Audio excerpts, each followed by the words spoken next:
এই যে ইনসেল বার্ডসটা আছে সেটা আর্দ্র অঞ্চলে মোনাড নকের সঙ্গে কিন্তু তুলনা করা যায়। মোনাড নকটাও কিন্তু সেম, কিছুটা পার্থক্য কিন্তু আছে। কি পার্থক্য? এটা যেমন ইনসেল বার্ডসটা বায়ুর ক্ষয়কার্যের ফলে গঠিত একটা ভূমিরূপ, আর মোনাড নক কিন্তু নদীর ক্ষয়কার্যের ফলে গঠিত একটা ভূমিরূপ। তো ইনসেল বার্ডসটা যদি এরকম হয় অনুচ্চ, ঠিক আছে, তো আমাদের মোনাড নকটা এরকম গম্বুজাকৃতি হয়, প্রায় গোলাকার হয়। এটা কিন্তু মাথায় রাখবে, এটা ইনসেল বার্জ, এটা ইনসেল বার্জ, আর এটা হচ্ছে মোনাড নক।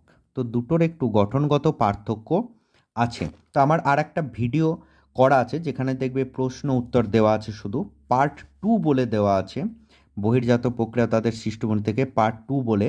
সেখানে একটা 62তে একটা প্রশ্ন আছে, তারপরে কিছু নোটস দেওয়া আছে যে ইনসেল বার্জ এবং মোনাড নকের পার্থক্য দেওয়া আছে। সেই লিঙ্কটা আমি এখানে ডেসক্রিপশন বক্সে দিয়ে দেবো, তোমরা একটু প্রত্যেকেই দেখে নেবে।